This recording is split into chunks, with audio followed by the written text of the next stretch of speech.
기도가 병든 자를 고친다고 합니다. 하나님은 사랑이십니다. 하나님은 거룩하십니다. 하나님은 의로우십니다. 하나님은 승리자이십니다. 하나님은 치유자이십니다. 하나님 감사합니다. 이 시간에 주의 말씀을 따라서 병든 자에게 손을 얹고 기도합니다. 주께서 채찍의 맞음으로 말미암아 저희들의 육과 영과 혼을 온전히 고치시는 하나님 감사합니다. 이 시간 하나님 주의 말씀에 대해서 하나님 믿음으로 하나님 손을 얹고 기도하는 손길에 주께서 치유의 광선을 받아서 하나님께서 넉넉히 치유를 하시기를 원합니다. 감사하며 예수님의 이름으로 기도하였습니다. 아멘. 주일학교는 이동하시고요. 우리 창세기 한번 보도록 하겠습니다. 자, 성경을 다 펴시고 없으면 우리 셀폰에 앱으로 보셔야 되고요. 창세기 32장 13절. 창세기 32장 49페이지입니다. 13절에서 32절까지 함께 읽도록 하겠습니다. 야곱이 거기서 밤을 지내며 그 소유 중에서 형 에서를 위하여 예물을 택하니 암염소가 200이요 순염소가 20이요 암양이 200이요 순양이 20이요 전나는 낙타 30과 그 새끼요 암소가 40이요 황소가 10이요 암나귀가 20이요 그 새끼 나귀가 10이라. 그것을 각각 때로 나누어 종들의 손에 맡기고 그의 종에게 이르되 나보다 앞서 건너가서 각 때로 거리를 두게 하라 하고 그가 또 앞선 자에게 명령하여 이르되 내 형 에서가 너를 만나 묻기를 너희가 누구의 사람이며 어디로 가느냐 너희 앞에 것은 누구의 것이냐 하거든. 대답하기를 주의 종 야곱의 것이요 자기 주 에서에게로 보내는 예물이오니 야곱도 우리 뒤에 있나이다 하라 하고 그 둘째와 셋째와 각 때를 따라가는 자에게 명령하여 이르되 너희도 에서를 만나거든 곧 이같이 그에게 말하고 또 너희는 말하기를 주의 종 야곱이 우리 뒤에 있다 하라 하니 이는 야곱이 말하기를 내가 내 앞에 보내는 예물로 형의 감정을 푼 후에 대면하면 형이 혹시 나를 받아주리라 함이었더라. 그 예물은 그의 앞서 보내고 그는 무리 가운데서 밤을 지내다가 밤에 일어나 두 아내와 두 여종과 11아들을 인도하여 야복 나루를 건넜으되 그들을 인도하여 시내를 건너가게 하며 그의 소유도 건너가게 하고 야곱은 홀로 남았더니 어떤 사람이 날이 새도록 야곱과 씨름하다가 자기가 야곱을 이기지 못함을 보고 그가 야곱의 허벅지 관절을 치매 야곱의 허벅지 관절이 그 사람과 씨름할 때 어긋났더라. 그가 이르되 날이 세리하니 나로 가게 하라. 야곱이 이르되 당신이 내게 축복하지 아니하면 가게 하지 아니하겠나이다. 그 사람이 그에게 이르되 너의 이름이 무엇이냐? 그가 이르되 야곱이니이다. 그가 이르되 너의 이름을 다시는 야곱이라 부를 것이 아니요 이스라엘이라 부를 것이니 이는 내가 하나님과 및 사람들과 겨루어 이겼음이니라. 야곱이 청하여 이르되 당신의 이름을 알려주소서. 그 사람이 이르되 어찌하여 내 이름을 묻느냐 하고 거기서 야곱에게 축복한지라. 그러므로 야곱이 그곳 이름을 분이엘이라 하였으니 그가 이르기를 내가 하나님과 대면하여 보았으나 내 생명이 보존되었다 함이더라. 그가 분이엘을 지날 때에 해가 돋았고 그의 허벅다리로 말미암아 절었더라.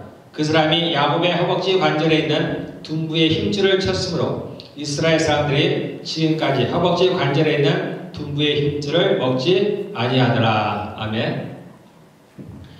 조금 긴 내용이죠.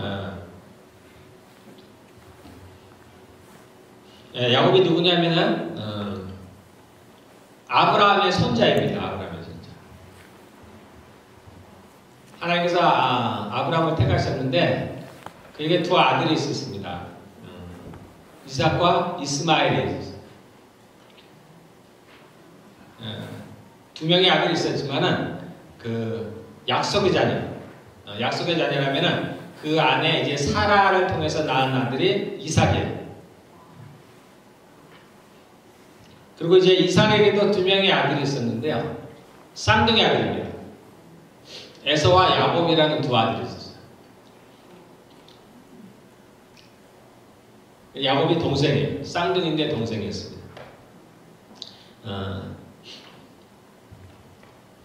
야곱이 이제 이름은 야곱인데 야곱이라는 이름의 뜻은 이제 속이는 자라고 해요. 속이는 자. 그런데 이름대로 어떻게 이름을 이렇게 지었는데 이름대로 그의 삶이 그랬습니다. 그래서 몇 번을 속였어요.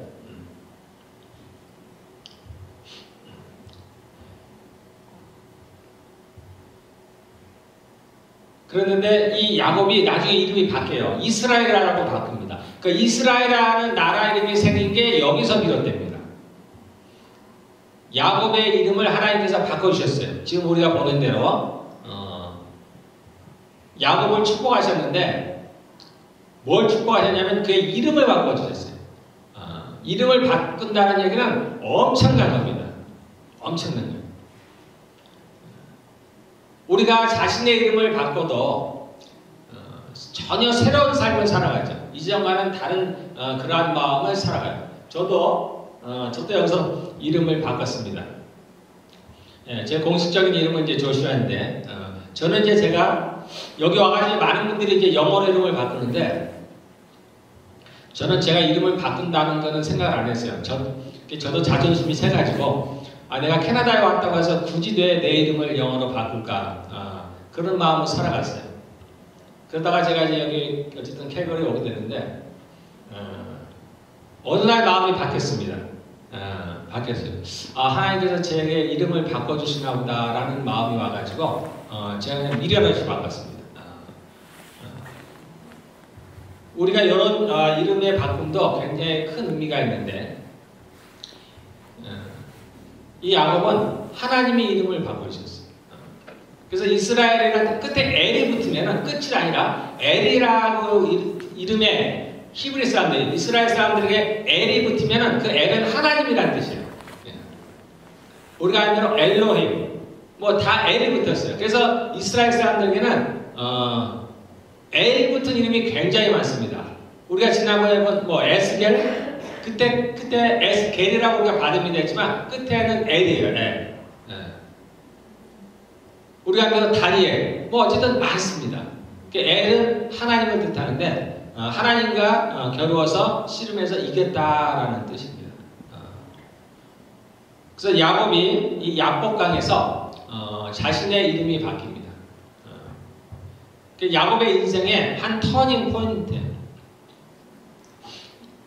야복강은 이제 이스라엘 보면 요단강이죠. 요단강. 요단강의 한 줄기입니다. 큰 강은 아니겠죠. 오늘 이렇게 우리가 이 상황을 보면은 야곱이 아까 제가 잠깐 얘기했죠. 야곱이 자꾸 이렇게 속여서 빼앗는다. 그 야곱이 뭘 뺏었냐면 동생이잖아요. 형이 에서가 형이에요. 근데 어느 날 이 야곱이 형의 장자권을 뺏었습니다. 이 장자권이 뭐 대단하냐 이렇게 생각할지 모르지만 대단한 겁니다. 현실적으로는 그 부모의 상속에 두 몫을 갖게 되어 있어요. 그래서 장자는 두 개의 몫을 갖습니다. 그리고 영적으로도 의미가 있죠. 그래서 야곱은 이 장자가 좋다는 걸 알았어요. 에서는 자기가 장자임에도 불구하고 그걸 대단하게 생각하지 않았습니다. 근데 어느 날 이 야곱이 형이 배고픈 틈을 타서 이 팥죽이죠. 성경에 팥죽이라고 하는데 팥죽 한 그릇을 주면서 장자권을 뺏었어요. 억지로 뺏은 건 아니죠. 달라고 했습니다. 그러자 에서가 그게 뭐 중요하냐 하면서 줬어요. 그러니까 성경에 보면 에서가 이 장자권을 가볍게 여겼더라 그랬습니다. 어쨌든 야곱은 이렇게 자신의 형을 속여서 장자권을 뺏었습니다. 또 하나 뺏은 게 있는데 뭐냐면 아버지의 축복을 뺏었어요. 이제 아버지가 이삭인데 이제 나이가 들었어요. 눈도 멀었고. 그래서 어느 날 이제 이삭이 자신의 아들들에게 이제 축복을 해주고 있습니다. 당연히 첫째인 에서에게 축복을 해주려고 준비를 하고 있었어요. 그런데 그 어머니가 이제 리브가인데 이 어머니는 야곱을 사랑했어요. 아버지 이삭은 에서를 사랑했고 어머니 리브가는 야곱을 사랑했습니다. 근데 가만히 보니까 리브가가 보니까 그 이삭이 이제 축복할 때가 다가왔어요. 그러니까 자신이 사랑하는 야곱이 그 축복을 받기를 원했습니다. 그래서 이때도 그 야곱이 자신이 에서인 척, 형 에서인 척 해가지고 그 아버지에게 가서 축복을 받았습니다. 아버지는 눈이 멀었어요. 그래서 바로 앞에 있는 물론 쌍둥이니까 그런 것도 있고 구별을 못했습니다. 결국은 축복을 누구한테 줬냐면 야곱이 받았습니다.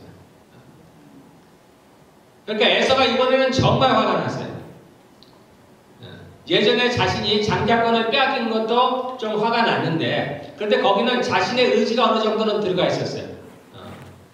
그런데 이번에야말로 완전히 속은 거예요.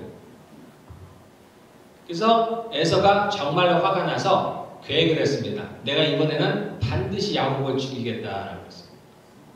그래서 아버지가 살아계시는 동안에는 내가 죽일 수 없으니까 이제 아버지 이삭이 죽고 나면은 내가 내 동생을 반드시 죽여서 복수를 해야 되겠다고 그가 생각을 했습니다. 그런데 이번에도 그 엄마 리브가가 그것을 알았어요. 그러니까 이제 이 엄마 리브가가 자신의 아들을 살려야 되니까 에서는 야곱하고 조금 기질이 달랐는데 에서는 사냥꾼이었습니다. 당시의 사냥가. 그러니까 그 당시에 칼이 있었는지 모르겠지만 칼과 활을 잘 썼죠. 그러니까 싸움을 잘했겠죠. 야곱은 어떻게 보면 이제 좀 마마보이 같아요. 그러니까 엄마가 좋아했겠죠. 그러니까 엄마 리브가가 겁이 나가지고 이 야곱을 딴 데로 보냈는데 어디다 보내려고 했냐면 자신의 오빠의 집으로 이제 보낼 계획을 했습니다. 그 오빠는 라반이라는 사람인데 어디에 살았냐면은 바단 아람에 살았어요. 걸어서 가기가 꽤 먼 거리입니다. 지금 이제 야곱이 살던 동네는 가나안이라는 동네예요. 그래서 원래 이제 엄마가 살던 그 고향으로 그 오빠 집으로 이제 야곱을 이제 보내려고 이제 계획을 했습니다. 그래서 이제 이삭이 그 야곱을 이제 축복을 하고 그렇게 보냈어요. 그 어머니 계획은 뭐냐면 이제 며칠 동안만 이제 형이 지금은 이제 노했으니까 화가 나서 정말 어떻게 할 수가 없으니까 그냥 며칠만 안 보면은 아마 그 화가 좀 풀리지 않겠나. 그래서 이제 너가 이제 그 삼촌 집에 가 있으면 내가 며칠 있다가 형의 좀 화가 풀리면 그때 사람을 보낼 테니까 그때 다시 돌아오라 이랬습니다. 그래서 어머니의 계획, 리브가의 계획은 며칠 있는데 그게 20년이 됐어요. 20년. 그래서 야곱이 그 형의 낯을 피해서 잠깐 도망친다고 도망친 게 20년의 세월이 흘렀습니다. 그리고 이제 야곱이 혼자 이제 가다 보니까 그 베델이라는 곳을 지나게 되었어요. 거기서 이제 야영을 했습니다. 뭐 야영이라는 게 특별한 게 없어요. 그냥 돌베개를 하고 자는 그런 상황입니다. 그런데 그곳에서 꿈에 천사들을 봤습니다. 하늘까지 오르는 사닥다리를 봤어요. 그래서 야곱이 생각하기를 와 여기가 하늘로 올라가는 문이구나 라고 생각했어요. 하늘을 나라로 올라가는 정말 비밀의 문이 여기에 있구나. 그래서 이제 야곱이 이제 잠을 깬 다음에 우리가 아까 찬양 가운데 잠깐 얘기 나왔죠. 돌베개 나오네요. 그게 이제 그 얘기입니다. 이제 하나님께 이제 기도를 드립니다. 이제 나를 평안히 내가 가는 길에 하나님께서 평안히 나를 지키시면 그리고 평안히 나를 돌아오게 하시면 이제 그 하나님이 나의 하나님이 되고 이전까지는 아버지 하나님, 아버지 이삭의 하나님 또는 그 할아버지 아브라함의 하나님. 그런데 이제 그 하나님께서 자신을 지키고 평안히 다시 돌아오게 하면은 이제 그 하나님이 나의 하나님이 될 거다라고 이제 서언을 했습니다. 하나님이 당연히 들으셨죠. 어쨌든 야곱은 이제 그 부모를 떠나서 이 삼촌 집 라반의 집에서 이제 삶을 살아가게 됐습니다. 거기서 이제 여러 가지 사건이 있었습니다. 어쨌든 20년을 거기서 지냈어요. 거기서 이제 아내도 2명 얻고 첩도 2명을 얻게 되었어요. 자녀도 많이 낳아서 이제 11명의 아들을 얻게 되었습니다. 이제 20년이 됐는데 어느 날 하나님께서 그에게 또 나타나셨어요. 그리고서는 뭐라고 말씀하셨냐면 그 베델로 돌아가라 그랬습니다. 베델이 아까 그 하나님을 만났던 그곳으로 다시 돌아가라. 그곳에 이제 가서 제단을 쌓아라는 거예요. 하나님을 위해서 제단을 쌓아라는 겁니다. 그래서 꿈에 이제 하나님께서 야곱에게 그러한 말씀을 하셨어요. 그래서 이제 야곱이 그 다음날 이제 아내들을 부르고 자기네 자녀들을 다 모아서 이제 그 삼촌 몰래, 이때도 몰래 갑니다. 이때도. 하나님이 이렇게 가라고 말씀을 하셨음에도 불구하고 야곱은 또 몰래 갑니다. 혹시라도 그 삼촌이 자신의 그 아내와 자신의 자녀들과 그곳에서 얻은 그런 많은 가축들을 다 빼앗아 버리고 자신을 홀로 버릴까봐 두려워해서 그 삼촌을 속였습니다. 그래서 삼촌은 몰래 이제 도망쳐 왔어요. 그런데 자신은 그렇게 4명의 어쨌든 아내와 그 많은 어린아이들, 그 다음에 많은 가축들을 갖고 오는데 쉽게 도망칠 수가 없잖아요. 그러니까 한치 앞을 알지 못하는 거예요. 자신의 꾀로 생각을 하긴 하는데 한치 앞을 모르는 거예요. 그 앞에 벌어질 일을 알지 못하는 거예요. 아니나 다를까 그 삼촌 라반이 그 사람들을 데리고 야곱을 잡으러 왔습니다. 일주일 만에 잡아왔어요. 일주일 만에 쫓아왔어요. 그렇지만 그때도 이제 하나님이 함께 하셨습니다. 그래서 하나님이 그 라반의 꿈에 나타나셨어요. 이번에는. 그리고서는 뭐라고 말씀하냐면 야곱에게 가타부타 얘기하지 마라. 선악 간에 얘기하지 마라. 잘했느니 잘못했느니 얘기하지 말아라는 거예요. 그러니까 하나님이 겁을 주신 거예요. 그러니까 라반이 이제 쫓아와서 그 야곱을 어찌하려고 했는데 하나님이 그렇게 겁을 주니까 아무것도 할 수 없습니다. 그래서 이제 좋게 그 야곱을 보냈어요. 자, 거기까지는 해결이 됐는데 이제 하나가 남아있어요. 이제 이 약복강만 지나면 요단을 지나면 그 가나안 땅이에요. 그런데 가나안 땅에 누가 있냐면 에서가 있는 거예요. 에서. 20년 전에 에서 자기를 죽이겠다고 해서 잠깐 피해왔잖아요. 그 형 에서가 남아있는 거예요. 20년이 지났는데 이 야곱이 그 형 에서가 나서 두렵기 시작합니다. 두려워지기 시작해요. 갑작스럽게 그에게 두려움이 찾아오기 시작합니다. 그래서 어찌할 바를 모르는 거예요. 우리가 보면은 이상한 일인데 두려움이 왔어요. 어쨌든 야곱에게 두려움이 왔어요. 그 혈육인데 아무래도 20년 만에 만나는 혈육인데 형제인데 우리가 볼 때는 반가울 것 같은 생각에 좋을 것 같기도 할 것 같은데 웬일인지 이 야곱은 두려움이 찾아왔어요. 형이 두려운 겁니다. 예전처럼 그 형이 자기를 죽이러 올까봐 두려운 거예요. 그래서 야곱이 이때 꾀를 이제 생각해냅니다. 그래서 여기에 나온 대로 이제 자신의 그러한 재산들이죠. 그때는 동물들이 재산이니까 떼를 2떼로 나누고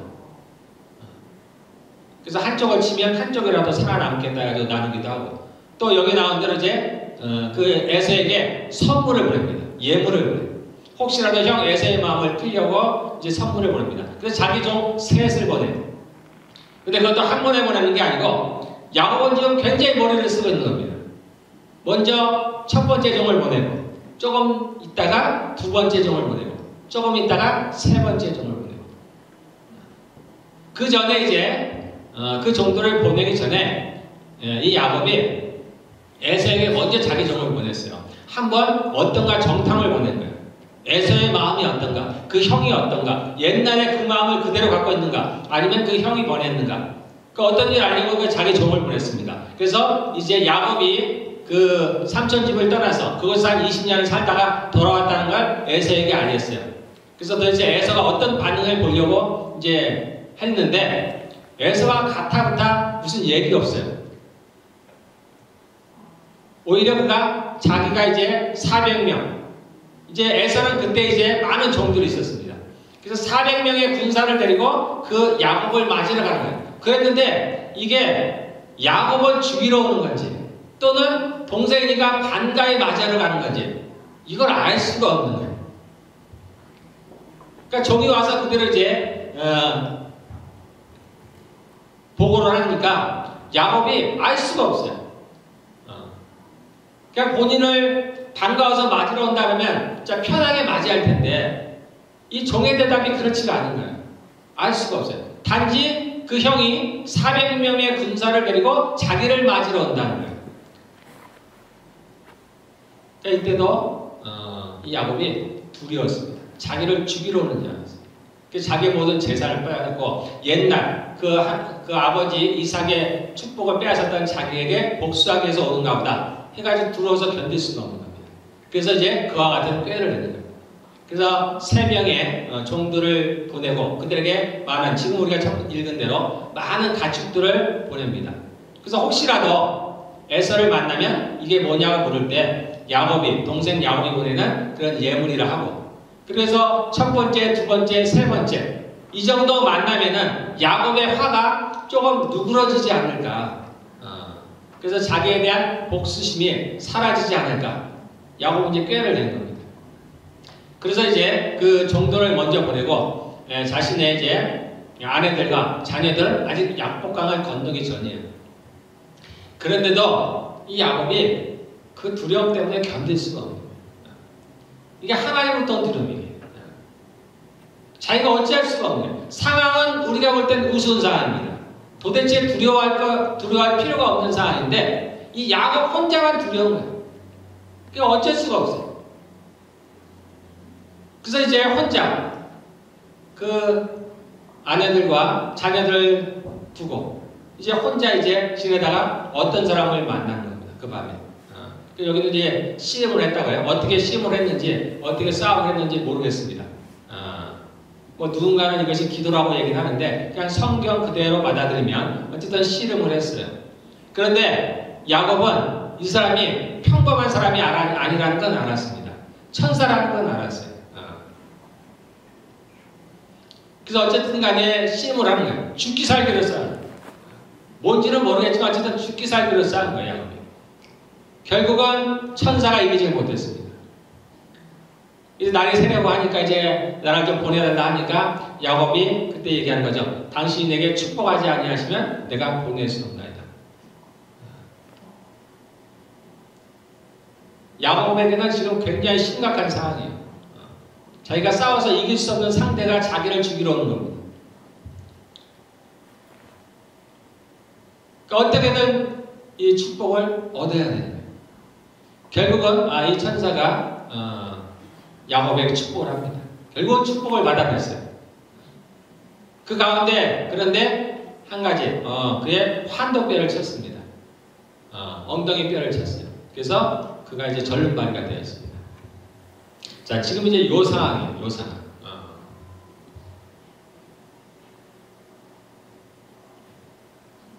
근데 어떤 축복을 했느냐면 그의 이름을 바꿔줬습니다. 야곱은 옛날 이름이 되었고 그에게 새로운 이름을 지었는데 이스라엘이라는 새 이름을 지었습니다. 하나님과 겨루어서 이겼다는 새로운 이름을 지었어요.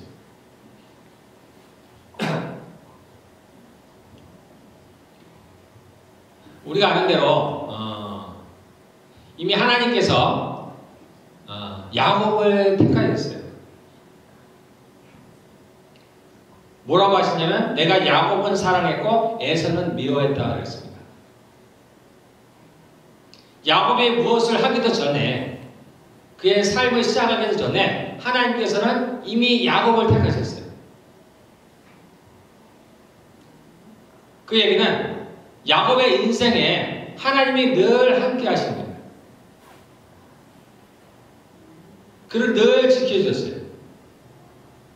아까 얘기한 대로 그 도망치는 과정 가운데 하나님이 만나주시고 또 삼촌 라반에 있는 동안에도 그 애굽을 도우셨어요. 그래서 거기서 그가 아무것도 없이 자신의 몸만 가지고 갔는데 거기서 큰 때 부자가 돼서 돌아왔어요. 하나님이 함께 해줬습니다. 20년이 되자 하나님께서 그에게 나타나셔서 그를 다시 그 베델, 가나안 땅으로 다시 돌아오도록 하셨어요. 그 삼촌 라반이 그 야곱을 쫓아왔지만은 그러나 하나님께서 그 야곱을 도우셨습니다. 그 삼촌 라반을 막아줬어요.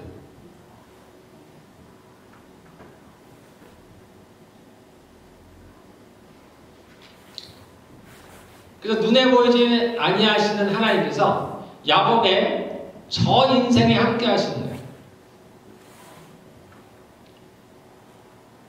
그럼에도 불구하고 야곱은 자신의 삶을 살아왔습니다.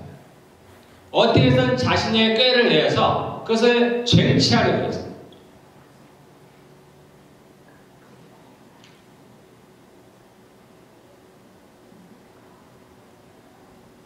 야곱은 자신의 형 에서를 속여서 이삭의 축복을 얻어냈지만 그러나 원래 그것은 야곱이었던 것입니다. 왜냐하면 하나님께서 야곱을 택하셨기 때문에.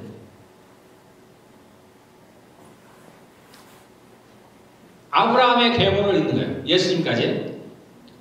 그래서 아브라함이 이삭, 그 다음에 이삭이 야곱으로 연결됐습니다. 하나님이 이미 정하셨어요. 하나님이 이미 야곱을 택하셨습니다. 그래서 그 축복은 어차피 야곱의 것이에요. 그렇지만 그는 어쨌든 간에 자신의 힘으로 그것들을 이루려고 했어요. 삼촌 라반의 집에서도 마찬가지입니다. 그가 여러 가지 꾀를 해서 결국은 부자가 되었어요. 그가 나중에 이제 오랜 세월이 흘러서 이제 그 야곱과 그의 아들들이 어디로 내려가냐면 애굽 땅으로 내려갑니다. 그때 애굽의 왕이 파라오였어요. 애굽의 왕, 이집트의 왕을 파라오라고 합니다. 이제 그 앞에 서는 때가 있었어요. 그때 이제 야곱이 자신의 인생을 돌아보면서 한 얘기가 있었습니다. 그게 뭐냐면 내 나이가 130살인데 그때가 130살이었어요. 내 나그네 인생이 길지 못하다. 왜냐하면 그의 아버지 이삭은 180을 살았습니다. 그의 할아버지 아브라함은 175세를 살았어요. 그러니까 자신이 130세니까 인생이 길지 않았어요. 오래 산 게 아닙니다. 그렇지만 삶이 험악한 나이다라고 이렇게 고백하는. 자신의 인생을 돌아봤을 때 자신이 자신의 조상들보다 오래 살지는 않았지만 인생이 험악했다는 거예요. 험난했다는 겁니다. 우리가 성경에서 야곱을 보면 늘 그런 생각이 나요. 야곱의 인생이 쉽지 않았다는 거예요. 험난했다는 겁니다.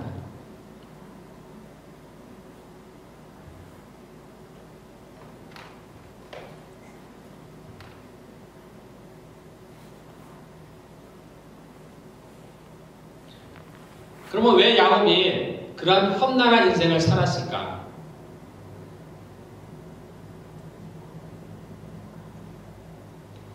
우리가 지금 창세기에 나오는 몇 안 되는 그런 일화를 통해서 우리가 느낄 수 있는 것은 야곱은 스스로가 자신의 인생을 살려고 했다. 어쨌든 자신이 그러한 축복을 쟁취하고 좋은 것은 알아서 어떻게든 스스로가 부자가 되려고 자신의 집을 세우기 위해서 갖가지 노력을 합니다.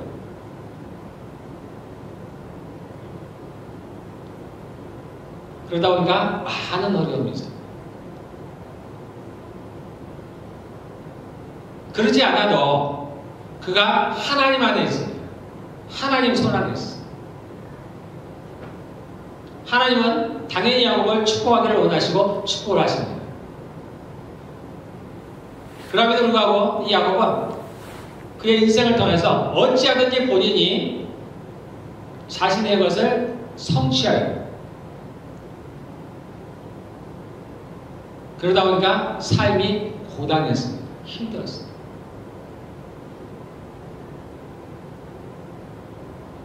야곱의 얘기는 어디에서 끝나냐면 이제 베델에 가면서 끝이 납니다. 베델이 종착역은 아니죠. 거기서 죽지는 않지만은 이제 하나님께서 야곱을 어디로 보내셨냐면 베델로 가라고 했어요. 그래서 하나님께서 계획하신 그대로, 목표하신 그대로 베델에 갔을 때 이제 성경에서 그의 이야기는 끝이 납니다. 아브라함의 이야기는 어디서 끝이 나요? 아브라함은 자신의 아들 이삭을 바치면서 그의 이야기가 끝이 납니다. 하나님께서 계획하신 대로 그것을 이루었을 때 이제 그의 이야기가 끝이 나는 거예요. 이삭은 어디서 끝이 나요? 이삭은 별반 이야기가 없죠. 이삭의 얘기는 다른 게 없습니다. 그가 한 해 농사를 지었는데 100배나 소득을 올렸더라. 그래서 이삭의 거부가 되었더라. 끝입니다. 근데 이삭에게는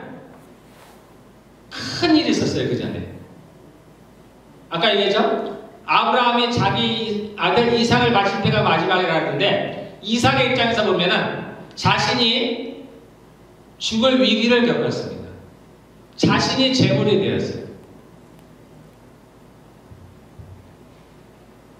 이삭은 그것으로 하나님께서 이루시려고 하는 걸 다 이루어버렸어요.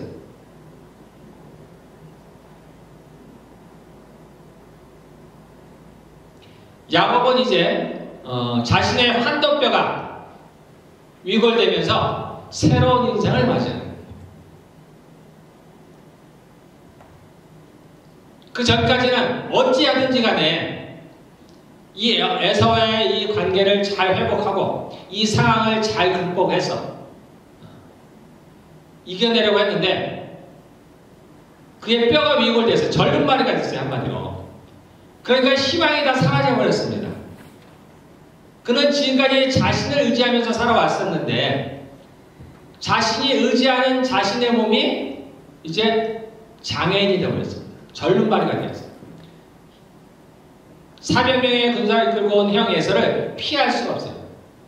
정상적인 몸이라도 피할 수가 없는데 하물며 절름발이가 됐는데 어떻게 싸울 수가 있어요? 아무것도 할 수 없는 상황이에요.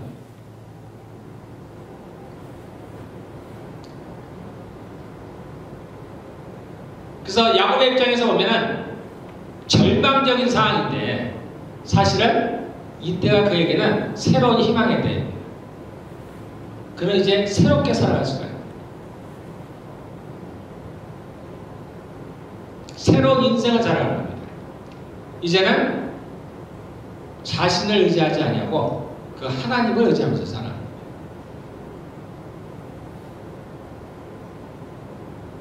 우리는 누구나 형통한 삶을 구합니다. 누구나 이렇게 힘들게 고난 속에서 살아가는 걸 원치 않아요.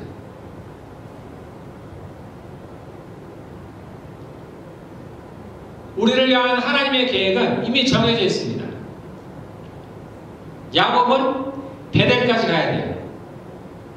아브라함은 자신의 아들 이삭을 맞이해야 됩니다. 이삭은 자신이 제물이 되어야 돼요. 우리를 향한 하나님의 계획도 이제 정해져 있습니다. 하나님은 우리를 자신의 신부로 삼기를 원하십니다. 하나님이 지으신 새하늘과 새 땅, 그 천국으로 우리를 인도하시는 게 그분의 계획이에요. 그 일을 위해서 주님께서는 십자가에서 모든 것을 해놓으셨습니다. 그리고 약속하시기를 내가 세상 끝날까지 너희와 함께하리라 이미 약속을 하셨어요.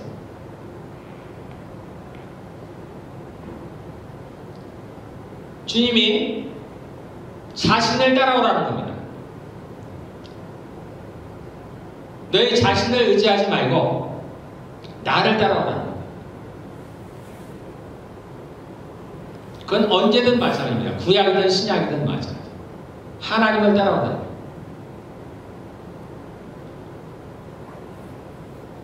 아담의 범죄로 인해서 이 땅에 죄가 들어왔는데 죄가 우리 안에 들어왔어요.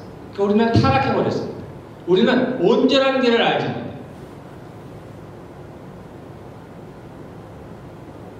하나님께서 우리를 못 믿는 게 아니고 우리는 아예 안 되는 겁니다. 아예 안 되는 거예요. 할 수가 없는 거예요. 하나님의 길을 갈 수가 없어요. 그 온전한 길을 갈 수가 없는 겁니다. 그래서 하나님께서 자신을 따라오라는 거예요. 우리가 이 땅에 살아가면서 형통치 못하는 것은 간단한 거예요. 우리의 힘으로 살아가려고 하면 형통치 못하는 거예요. 우리는 우리 자신이 어디로 가는지를 몰라요.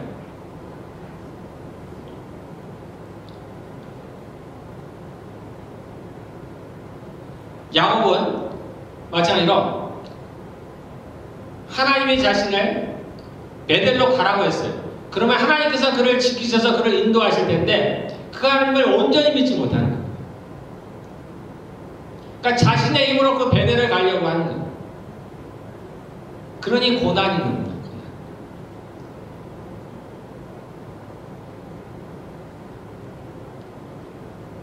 그런데 자신의 힘으로 이길 수 없는 에서를 만났을 때 그가 바뀌는 거예요. 자신의 의지로 바뀌는 게 아닙니다. 어쩔 수 없이 바뀌는 거예요. 자신의 힘으로는 이겨낼 수가 없어요. 우리의 인생도 마찬가지입니다. 우리는 열심히 우리의 인생을 살아가려고 해요. 우리의 힘으로 무언가를 해보려고 합니다. 인생도 좀 잘 살아보고 하나님의 말씀도 한번 잘 따라보려고 하고 어떻게든 내가 하나님의 뜻을 이뤄보려고 하고 나의 힘으로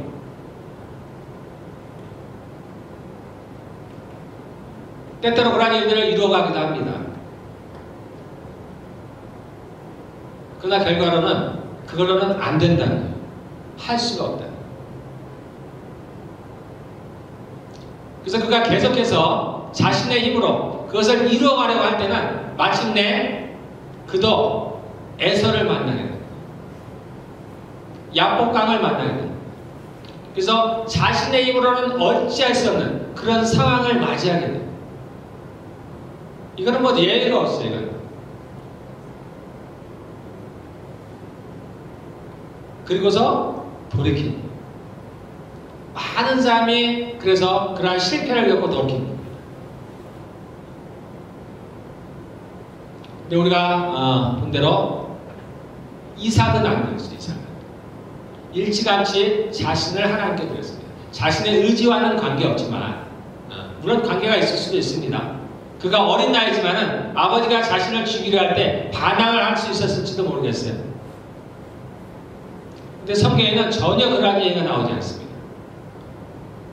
이삭은 순순히 받아들였습니다. 자신을 하나님께 제물로 드렸습니다. 이삭의 생애에 대해서는 별반 이야기가 없어요. 그가 거부가 되었더라. 그게 삶이 형통했다는 게. 물론 인생을 살아가는데 어려운 일이 있겠죠.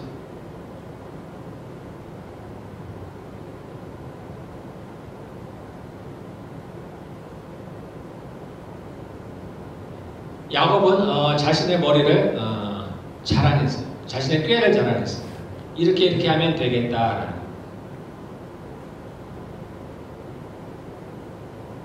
그래서 일기를 보면은 그러한 것들로 인해서 자신이 장자권도 빼앗고 아버지 이삭의 축복도 빼앗고 삼촌 라반으로부터 많은 재산을 자기의 것으로 해서 스스로가 부자가 됐다고 생각할지 모르겠습니다. 그러나 우리가 성경을 통해서 보듯이 하나님이 돕지 아니하시면 그런 것들은 다 허사가 되는 겁니다. 그렇게 이루어질 수가 없는 겁니다.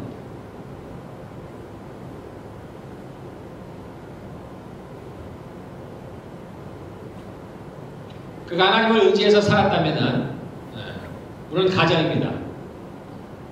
그가 이러한 것들을 얻는데 이렇게 많은 고난을 받지는 않았을 것이다.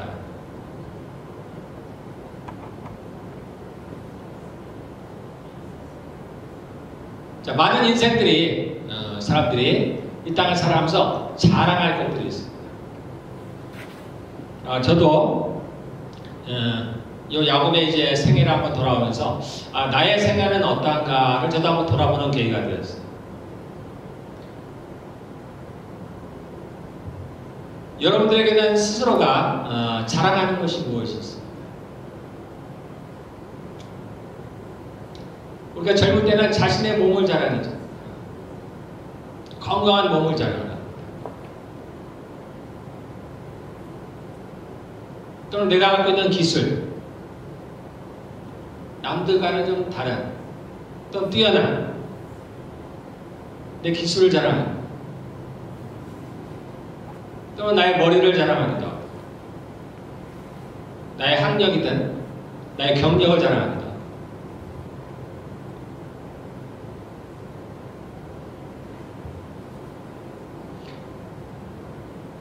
근데 이러한 것들은 모두가 아무것도 아니라.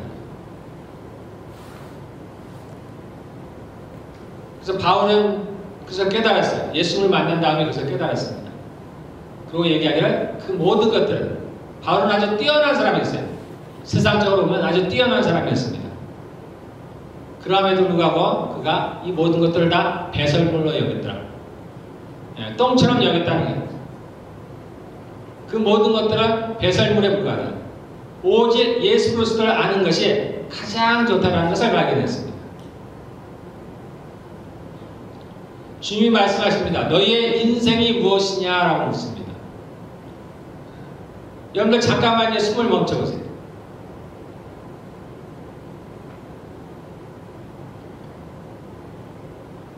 이대로 두면 1분도 채 못 견뎌요. 너희의 자랑할 것이 무엇이냐? 너의 생명이 어디에 있느냐? 너희의 호흡에 있지 않냐라고 주님이 물으십니다. 이 몇 분의 호흡을 멈춰도 우리의 생명이 사라져버립니다. 하나님께서 말씀하십니다. 우리가 얼마나 약한 존재냐라는 겁니다. 너희는 아침 안개와 같은 인생이다. 해가 뜨면 곧 사라져버리는 아침 안개와 같은 인생이다. 너희는 들의 풀과 같은 인생이다. 너희의 영광이 무엇이냐? 풀의 꽃과 같은 인생이다. 비록 아름답게 보일지라도 해가 뜨고 시간이 지나면 다 말라버린다. 아무것도 아닌 인생이다. 자랑할 것이 무엇이냐? 자랑할 것이 없다.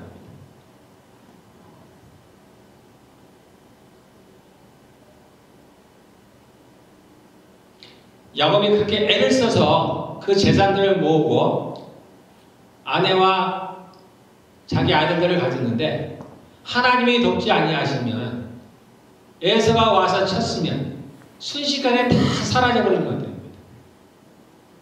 아무것도 아니에요.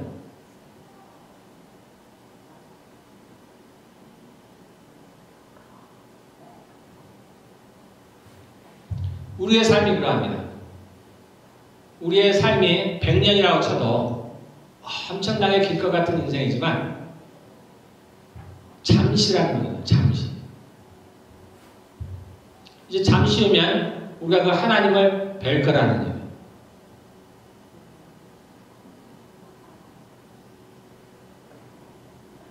그래서 이 땅을 살아가는데 너희가 나그네처럼 살아가는 겁니다. 마치 영원히 살아갈 것처럼 이 땅에 뿌리를 박고 그렇게 살아가지 말라는 거예요. 잠깐 있다가 사라지는 안개 같은 인생이라는 겁니다. 잠깐 스쳐 지나는 것 같다는 거예요. 우리의 영원한 본향은 그 나라라는 겁니다. 하나님의 나라라는 거예요. 그러므로 이 땅에 사는 동안에 그 나라를 위해서 살아가라는 거예요. 우리가 아는 대로 솔로몬이 이 땅의 모든 영광을 누리고 살았던 사람이에요. 이 세상에서 그 누구보다도. 그런데 그가 우리 전도서에 보면은 제가 한번 읽어드리겠습니다.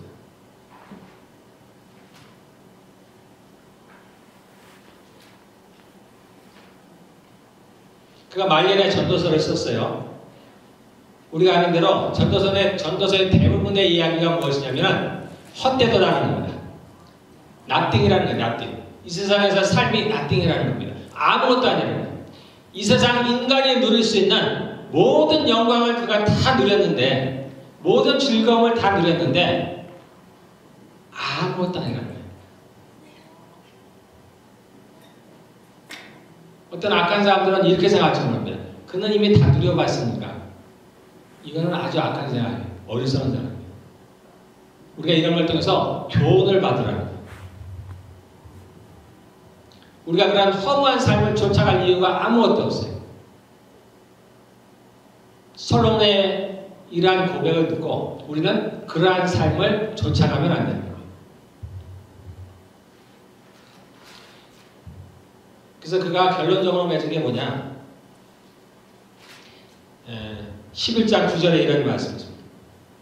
청년이여 너의 어린 때를 즐거워하며 너희 청년의 날들을 마음에 기뻐하여 마음에 원하는 길들과 내 눈에 보는 대로 행하라.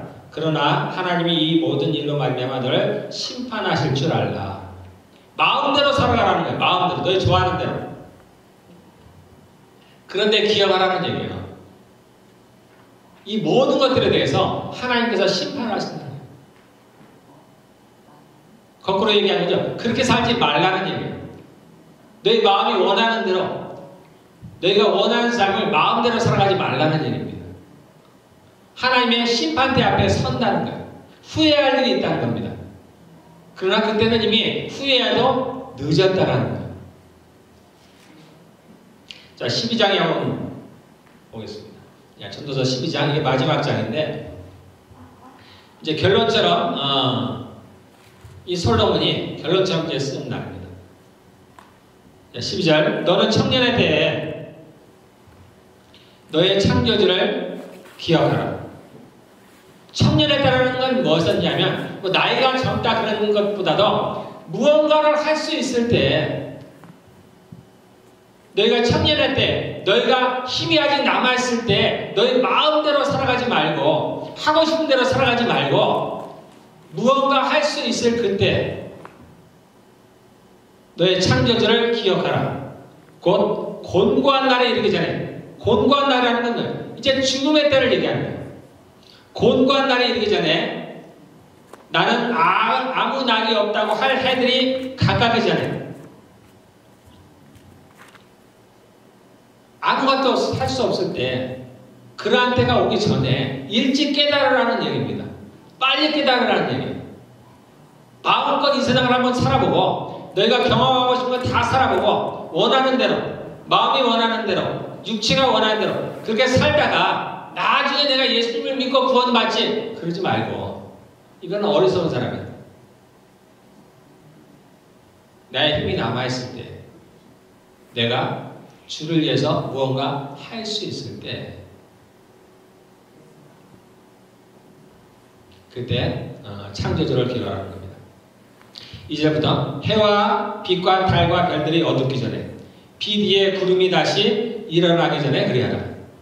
그런 날에는, 이 공고한 날에는 어떻게 되냐? 집을 지키는 자들이 떨 것이며 힘 있는 자들이 구부러질 것이며, 이거 이제 노년의 인간의 상태, 사람들의 상태를 비유로 이렇게 해놓은 것들이에요. 힘 있는 것들이 구부러진다는 얘기는 나이가 들면 이렇게 허리가 굽는다는 얘기예요. 힘이 없어진다는 얘기입니다. 맷돌질하는 자들이 적음으로 그칠 것이며 창들로 내다보는 자가 어두워질 것이며, 이빨이 하나둘씩 빠져가고 눈이 흐려진다는 얘기입니다. 죽을 때가 가까워진다는 얘기입니다. 길거리 문들이 닫혀질 것이며 맷돌 소리가 적어질 것이며 새 소리로 말미암아 일찍 일어날 것이며 음악하는 여자들은 다 쇠해질 것이며, 나이가 들면 잠들이 적어져요. 그리고 아무리 좋은 음악을 해도 즐겁지가 않아요. 별로 의미가 없어집니다. 또한 그러한 자들은 높은 것을 두려워할 것이며 길에서는 놀랄 것이며 살구나무가 꽃이 필 것이며 메뚜기도 짐이 될 것이며 정욕이 그치리니 이는 사람이 자기의 영원한 집으로 돌아가고 조문객들이 거리로 왕래하게 되리라. 이제 죽을 때가 됐다는 거예요. 나이가 들면 그래서 겁이 많아져요. 겁이. 작은 거에서도 깜짝 놀라요. 죽을 날이 가까웠어. 즉 심판의 때가 가까웠다. 은질이 풀리고 금그릇이 깨지고 항아리가 샘 곁에서 깨지고 바퀴가 우물 위에서 깨지고 흙은 여전히 땅으로 돌아가고, 이 흙이라는 건 우리 몸을 가리켜줘요. 우리 몸은 흙으로 지어졌기 때문에 결국 흙으로 돌아갑니다. 그런데 영은 그것을 주신 하나님께로 돌아가기 전에 기억하라. 그 다음에 8절에 전도자가 얘기를 헛되고 했다. 이것은 솔로몬이거든요. 솔로몬은 하나님을 떠난 사람이에요. 하나님을 버린 사람입니다. 그가 이 땅에 모든 부귀영화를 누렸는데 그가 하나님을 떠났어요. 그에게 하나님께서 지혜도 주시고, 우리가 알죠? 솔로몬의 지혜. 지혜도 주시고, 그뿐만 아니에요. 많은 영광을 줬습니다. 많은 재물들을 줬어요. 그런데 이 솔로몬은 하나님을 떠났어요. 하나님이 그에게 몇 번이나 나타나셨습니다. 친히 나타나셨어요. 그래서 솔로몬에게 돌아오라고 했습니다. 근데 솔로몬이 결국은 듣지 않았어요. 그러므로 솔로몬의 인생은 이렇게 헛될 수밖에 없는 겁니다. 이게 진리가 아니에요. 하나님을 알지 못하는 인생들에게 진리죠. 하나님을 떠난 인생들에게 모든 것이 예쁜 거예요. 우리는 그렇지 않습니다. 우리는 헛된 인생으로 살아갈 수가 없는 거예요. 우리가 예수님을 믿으면서도 불구하고 우리가 여전히 하나님 없는 삶을 살아간다면 우리도 말년에 이러한 고백일 수밖에 없어요. 살아보니까 모든 것이 헛되구나. 아무 의미가 없다는 거예요. 그런데 기억해야 할 것이 그게 끝이 아니라는 거예요. 하나님의 심판대에 서게 된다는 거예요. 그때야말로 정말 곤고한 때, 그때야말로 비참한 때, 그때야말로 고통의 시작인데요. 그러므로 우리가 그러한 날들이 오기 전에 하나님을 기억하라는 거예요.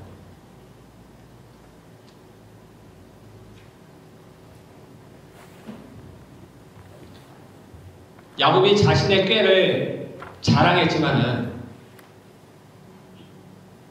결국은 아무 의미가 없습니다.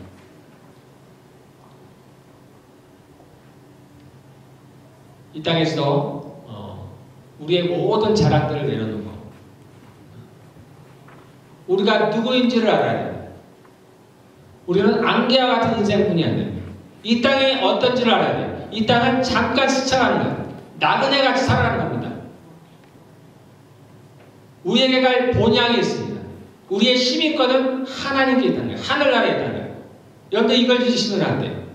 그러면 우리가 평생을 헛것을 쫓아다니는 거예요. 무익한 것들만 쫓아다니는 거예요. 우리가 빨리 돌아와요. 빨리 깨닫고 정말로 우리의 힘이 좀 남아있을 때, 내가 주를 위해서 뭔가 좀 할 수 있을 때, 내가 주님께 드릴 무언가가 남아있을 그때 우리 하나님은 생각하시길 바라겠습니다. 내가 나중에 하지. 지금은 좀 내가 좀 마음대로 살아보고 나중에 하지. 우리 인생은 한치 앞으로 하죠.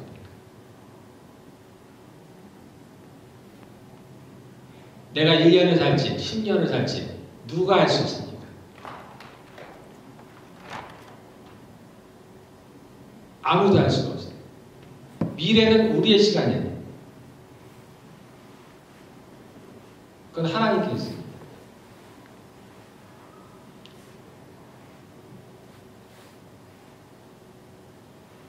그래서 이제 우리가 지금, 나중이 아니고 지금 우리가 마음을 새롭게 하시길 바라겠습니다. 내가 이제로부터, 내가 이때로부터라도 내가 하나님과 함께 살아가야 되겠다. 그분을 위해서 한번 살아가야 되겠다. 여러분들 마음을 한번 다지시고 그렇게 정말 새롭게 시작하는 한 해가 되었으면 좋겠습니다. 그래서 여러분들 이제는 정도 여러분들 말씀도 좀 가까이 보시고 왜 성경을 안 듣는지 모르겠습니다. 이게 하나님의 말씀인데 이 안에 생명이 있다는데 이 안에 각종 보화가 있다는데 왜 그걸 찾으려고 안 하시는지 모르겠습니다.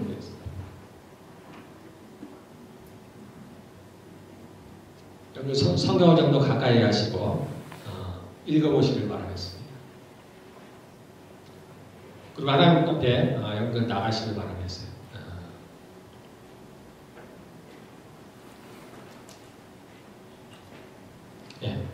우리 함께 기도하도록 하겠습니다. 잠깐 광고 말씀드리면 예, 기도하시면서 저희가 이제 제가 예배 후에 제가 이제 교회에서 이제 기도를 하기로 했습니다. 그래서 이거 뭐 정규 뭐 어떤 오피셜한 그런 모임은 아니고요.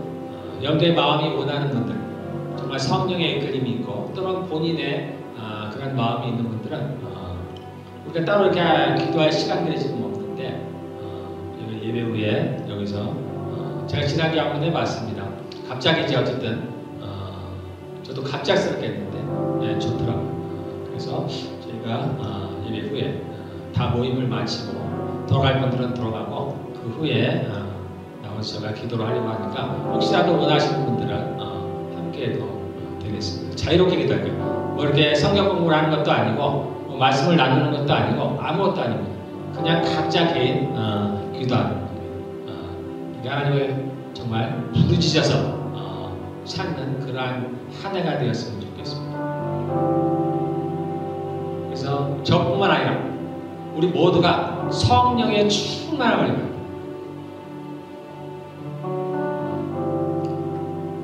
그런 한 해가 되었으면 좋겠습니다.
우리 주 예수 그리스도의 은혜와 하나님의 사랑과 성령의 교통하심이 이곳에 예배하는 모두들 가운데 또한 빛과 진리에 속한 모든 성도들 가운데 영원토록 함께 있을지어다.